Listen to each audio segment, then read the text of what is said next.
Hello. Ayan, mag-aani si nanay ng grapes. Nakaani na siya. Dagdagan mo na eh. So, ito yung mga grapes namin. Hindi daw maglunog.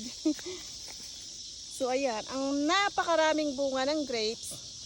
So, ngayong taon, hindi namin naasikaso. So, next year, mga nakaakyat na yan. Ayan, oh. Ang ganda. So, bibili pa kami ng itong isang arko na ito. Ang mahal kasi. Wala nang pambili.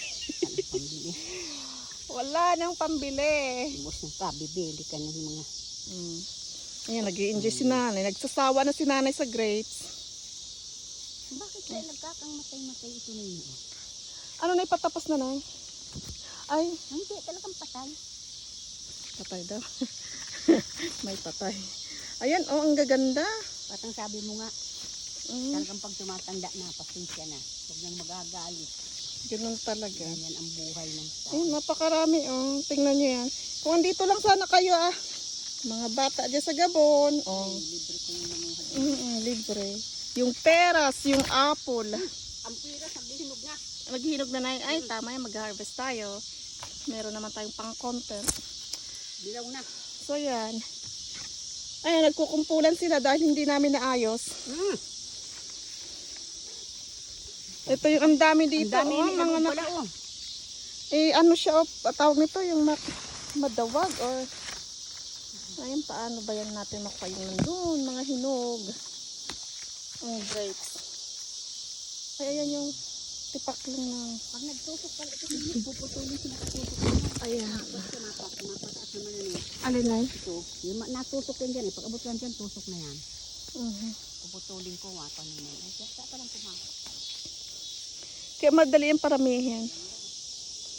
So, ayan, oh. Nakaayos na yan. Next year, maganda na yan. Gagawin namin, kukuha lang kami ng hagdan at hindi namin yan abot. Ito bang kwan mo? Andyan sa... Tingnan mo si nanay, oo. Sasabihin, nasa Amerika ba yung itsura na yan? Sasabihin yan, hambugin to.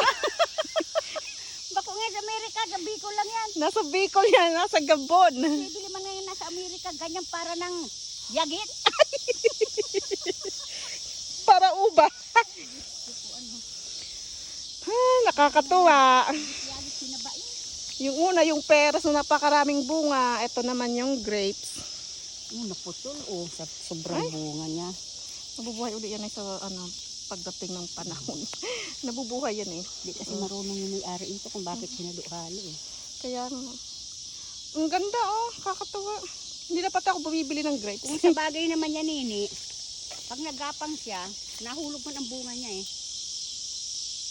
Ganda mo. Kaya nga ito, pinupunta ko na doon sa para ito, dito sa Bumaka. So ayan, binidyo ko lang si nanay nung kanyang pag-harvest ng grapes. Nakakatuwa lang.